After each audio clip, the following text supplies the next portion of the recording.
আমাদের মাঠে যে জল ঢুকেছিল না, তো এখনও ভেজা ভেজা রয়েছে। আমাদের ভ্যান বলা রয়েছে, উনি এসে এই কাঠগুলো সব গুছিয়ে নিয়ে যাবে।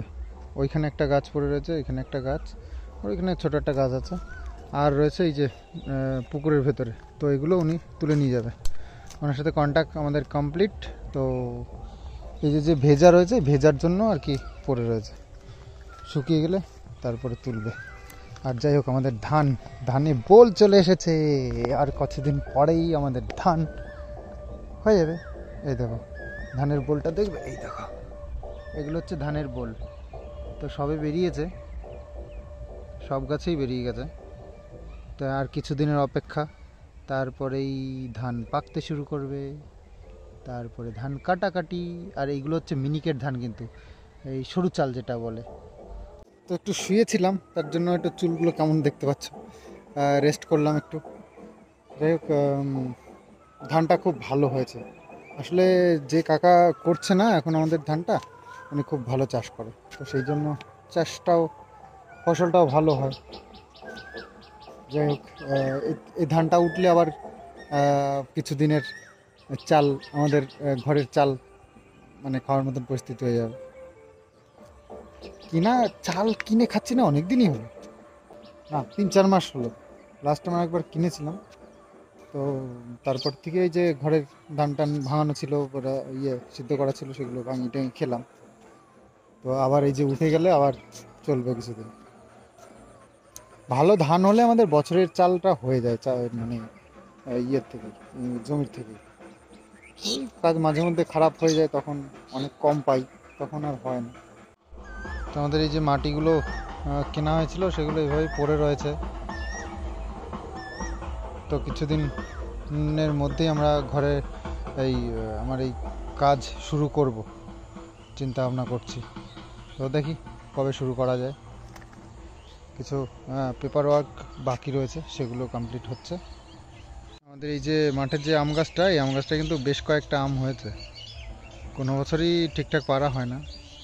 এবার যা আমের অবস্থা, এবার মনে হচ্ছে যেন গুছিয়ে পারতে হবেই। জমিটা পরিষ্কার পরিচ্ছন্ন শুরু করে দিতে হবে। তো ভাবছি এই যে দেখো জঙ্গল কী হারে হয়েছে, এই জঙ্গলগুলো আগামী দিন ভাবছি পোড়া ওষুধ দিতে শুরু করব। একদিনে হবে না, প্রচুর পোড়া ওষুধ লাগবে। এই চারিদিক দিয়ে দিতে হবে, যত জঙ্গল আছে সব মেরে ফেলবো, মেরে তারপরে আগুন ধরিয়ে দেবো, তাহলে ক্লিন হয়ে যাবে। তারপরে না পরিষ্কার করার দরকার পড়লে একটু চেঁচে টেচে করে দেবো। এদিক দিয়ে অনেক কাজ আছে, জল চয় জমিতে, যেহেতু চেম্বার রয়েছে পাশে, চেম্বার একদম শুকনো, জল নেই। তো দেখো এই যে এইখান দিয়ে জল রয়েছে, জমিতে জল তো সবসময় থাকে। আর এই পাইপ না লিক আছে, সেই জলটা এইখান দিয়ে আসে, এসে এইখানটা দিয়ে একটা লিক আছে, এখান থেকে একটা পাইপ ঢোকানো আছে এই পর্যন্ত। তো এই দিক দিয়ে গিয়ে আমাদের পুকুরে চলে যাচ্ছে সোজা জলটা। তো জন্য এই নালাটা না সুন্দর করে বানাতে হবে, যাতে করে এই লিক যে জলটা, এই জলটা যাতে করে আমাদের জমিতে না যায়। জমিতে গেলে জমির মাটিটা নরম হয়ে যায়, তো কাজ করতে অসুবিধা হবে বা ভিজে থাকবে, সেটা ঠিক হবে না। আর এই জঙ্গলগুলো সব কালকের থেকে শুরু করব পোড়া ওষুধ দিতে। প্রতিদিন 2-3 ঢপ করে দিয়ে দেবো। আর বিকেলে দেখি পোড়া ওষুধ বেশি করে কিনে নিয়ে আসবো ঢপ ধরে। আগের থেকে প্রস্তুতি না নিলে হবে না, সময়কালে এটা করতে হবে ওটা করতে হবে, সমস্যা হয়ে যাবে। তো আগের থেকে যদি স্টেপ নিতে শুরু করি, আস্তে আস্তে করে কাজ মানে করতে শুরু করি না, পরে গিয়ে সুবিধা হবে। দেখো পুকুরের অবস্থা, পুরো কচু গাছে ভর্তি হয়ে গেছে। আর যা জঙ্গল ভেতরে সব, এখন একটু মানে খরার টাইম, তো গাছগুলো না খুব বাড়ন্ত নেই। তো এই চালানে যদি ওষুধ দিয়ে মেরে দেওয়া যায় না, তো খুব সহজে মারা যাবে। আর না হলে এই বর্ষার দিন আসলে আবার এই যে জঙ্গলগুলোর বাড়ন্ত শুরু হবে, তখন আর এইগুলোকে সহজে দমানো যাবে না। আমাদের ঘরের সাথে দেখো ওই একটা আম গাছটা বলতো কিছুই আসেনি, আমাদের ঘরটা নষ্ট করছে। আর আম গাছের আঠাগুলো গিয়ে না পুরো ঘরের রং টং পুরো 12টা বাজিয়ে দিচ্ছে। তো সেই জন্য ওই আম গাছটা ছেটে পুরো ঘরের থেকে আলাদা করে দিতে হবে, তাহলে যদি হয়। আর এই গাছটাও তাই করব, ঘরের পাশ থেকে কিছু ডাল কেটে দেবো, তাহলে ঘরটা ভালো থাকবে। আর নারকেল গাছের পাতাগুলোও দেখো কি অবস্থা, তোমাদের পরে এক সময় দেখাবো কি অবস্থা হয়ে রয়েছে। আর নারকেল গাছ ঝুড়তে পারছি না লোকের অভাবে, নারকেল গাছ যে সে তো ঝুড়তে পারে না, নারকেল গাছ ঝোড়ার জন্য আলাদা লোক থাকে, তারা আসছে না। তো যাই হোক, এই কিছু কাজ রয়েছে যেটা কালকের থেকে আমি স্টার্ট করব। এইসব কাজ এটা ওটা নিয়ে কোর্ট কাছারি করতে করতে আমার অনেক কাজ পিছিয়ে যাচ্ছে। আমি দেখো সেদিনকে কতগুলো এই কাঠ চেরাই করে রেখেছি, এগুলো শুকিয়েও গেল জাল দেওয়ার সময় মতন মানে পরিস্থিতি হয়ে গেছে। বাকিগুলো শুকিয়ে গেলে তখন আবার চেরা মুশকিল হয়ে যায়। তো কিছু কিছু করে করতে হবে, আগেই রাখতে হবে কাজ।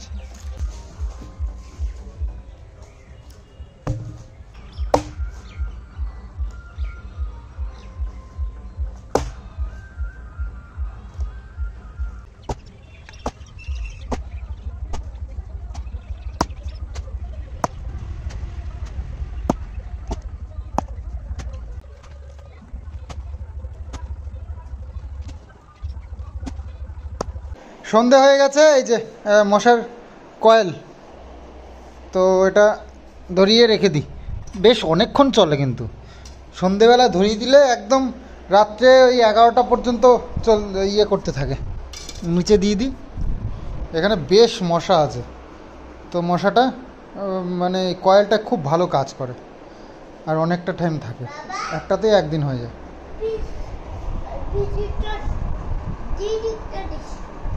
ডি লিখতে দিয়েছে, লিখেছ?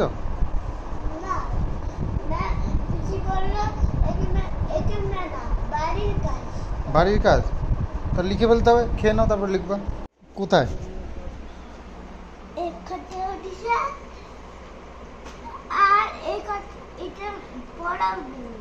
আজকে পড়াতে এসেছিল তো, কালকেরগুলো লেখা হয়নি, লেখা কমপ্লিট হয়নি না?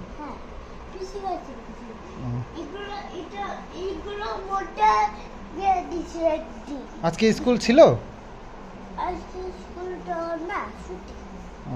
কালকে আছে নাকি? কালকে তো সানডে, তো সানডে ছুটি না কি? মানডে থেকে স্কুল নাকি? মানডে থেকে স্কুল। খাচ্ছ তাহলে এইগুলো কে খাবে? হ্যাঁ,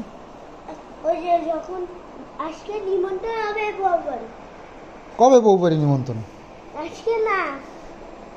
কবে বউবাড়ি নিমন্ত্রণ নেই? কবে বউবাড়ি নিমন্ত্রণ? এটা বাঁধাকপি, ক্যাবেজ। এটা কি ক্যাবেজ? হ্যাঁ, ক্যাবেজ মানে বাঁধাকপি, ঠিক আছে। আর কি এনেছি?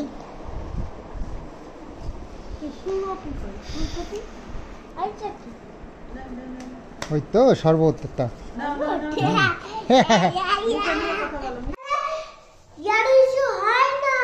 তাই?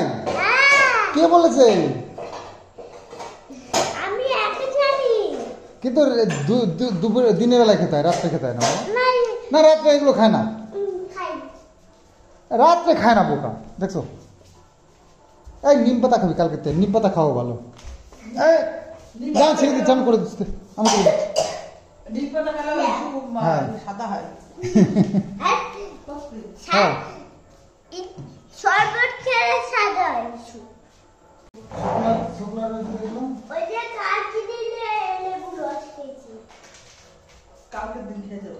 এখন ইলেকট্রলটা এখন খাবি, কি বলবো।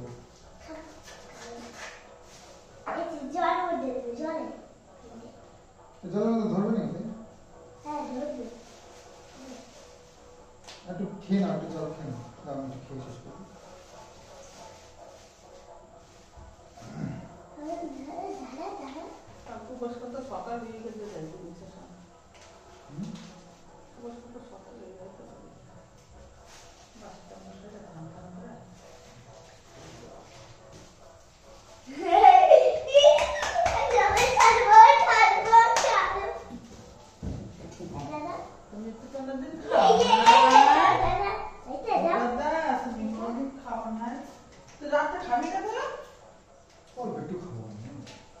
ভেবেছিলাম একটু পনির চাউমিন বানাবো, পনির দিয়ে একটু সবজি দিয়ে নিয়ে আসলাম সবকিছু, কিন্তু খেতে না ইচ্ছে করছে না। এসে একটু ওখান থেকে ঘুরে এসে একটু বেলা করে খেয়েছি তো, পেটটা দম ধরে রয়েছে। আর নিরামিষের দিন যেন বেশি খাওয়া হয়, বুঝতে পারি না। এটা বাকিটা কি হবে? বাকিটা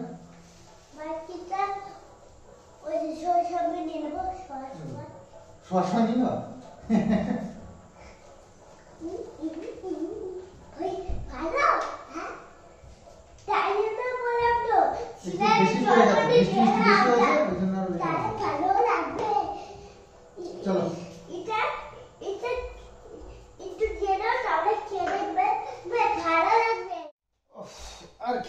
ইচ্ছে করছে না, মানে এসে এমন খাওয়া, নিরামিষ খাওয়ার দিন দিয়ে এমন খাওয়া হয়ে যায়, মানে পেট মানে জাম হয়ে যায়, এত মানে বেশি বেশি খাওয়া হয়ে যায়। মানে নিরামিষের দিনই মনে হয় যেন ভালো মন্দ হয়, মাছ মাংস যেদিন থাকে সেদিনকে কিন্তু কন্ট্রোলেই খাই, কিন্তু ওই নিরামিষের দিন জানি না কেন এত উল্টো পাল্টা হয়ে যায়। তবে ডালটা আমি খুব ভালো খাই, ডাল ভাত আমি খুব ভালো খাই। তো যাই হোক, হয়ে যায় আর কি। শুতে চলে এসেছি, আর ভাল লাগছে না, শুয়ে পড়ি। খাওয়া দাওয়া আর কিছু করবো না এখন। ভেবেছিলাম যে চাউমিন করব, পনির নিয়ে এসেছিলাম, পনির দিয়ে চাউমিন করবো, একটু ভেজ চাউমিন, টেস্টি টেস্টি করে। আসলে বাঁধাকপি নিয়ে এসেছি, যেটা আমি কোনোদিন দিই না মানে চাউমিন বাড়িতে। তো সব কিছু নিয়ে এসেছিলাম, কিন্তু আর যাই হোক, গঙ্গা স্নানটা করে খুব মনের দিক থেকে শান্তি পেয়েছি। কোর্টে আজকে আমার ডেট ছিল, আসলে আমি কিষাণুকে নিয়ে যে বাড়বাড়ন্ত হচ্ছিল তাই নিয়ে আমি একটা কেস করেছিলাম। তো সেটা অ্যাটেন্ড তো করতে আসেনি আমার এন্ট্রি পার্টি। তো যাই হোক, একতরফা হয়ে যাবে। তো ছেলে তো কে নিয়ে বলার আর কি আছে, ছেলে ঠাকুরের ইচ্ছা আমার কাছেই থাকবে, আর ও বহুত খুশি আছে। আর বাকি ও এখন বাবা আর ঠাম্মি দাদু এছাড়া কাউকে চেনে না। মানে বাবা ঠাম্মি দাদু বলতেও পাগল, দেখতেই পাও ভিডিওতে, কিচ্ছু লুকানোর কিছু নেই, যা ওর বিহেভিয়ার সব তোমাদের সামনে। তো যাই হোক, ভগবান সহায় আছে, তো তিনিই সব দেখবেন, তিনিই সব করবেন। এবার দেখো, নেগেটিভ মানুষ তো পৃথিবীতে বহুত আছে, ভালোর মধ্যে থেকে খারাপ বের করে নিয়ে এরা মানে লোকের পেছনে কাটি করতে থাকে। তো এই কাটি করা লোকগুলো ও সারা জীবন করতেই থাকবে, সে যত ভালোই আমি করি না কেন। আর স্কুলের কথা নিয়ে খুব উঠছে, তো স্কুল আমার যেটা ভালো মনে হয়েছে আমি সেটা করেছি, আমার যেটা সম্ভব আমার দ্বারা সেটা আমি করেছি। তো কে কি বলবে তা নিয়ে আমার একটু মাথা ব্যথা নেই। কেউ আমাকে আমার ছেলেকে মানুষ করে দিয়ে যাবে না, আমাকেই আমার ছেলেকে মানুষ করতে হবে। তো সেক্ষেত্রে কারোর কথা শুনে তো আমার লাভ নেই, আমার বাড়ির কন্ডিশন যা আছে, যা আমার পরিস্থিতি আছে, সেই বুঝে আমি সেইভাবে ছেলেকে আমি মানুষ করব। আমি ডিপিএসে ভর্তি করতে পারবো না, আমার সামর্থ্য নেই, এবং ডিপিএসে ভর্তি করার মতন পরিস্থিতিও আমার নেই, ঠিক আছে? তো যেটুকু সম্ভব সেটুকু আমার দ্বারা হবে। আর হ্যাঁ, দামি দামি স্কুলে ভর্তি হলেই কি দামি দামি চাকরি বা বড় বড় জায়গায় স্থানে তাদের চান্স আসে? কেন সরকারি স্কুলে পড়াশোনা করে আজ পর্যন্ত কি কেউ স্ট্যান্ড করেনি? কি বলতে চাইছো তোমরা? সরকারি স্কুল এতটাই বেকার? যদিও আমি ওকে কিন্তু এখনো ইংলিশ মিডিয়ামে ভর্তি করেছি। অনেকে স্কুলটাকে বলছে প্রাইমারি স্কুল, সরকারি স্কুল।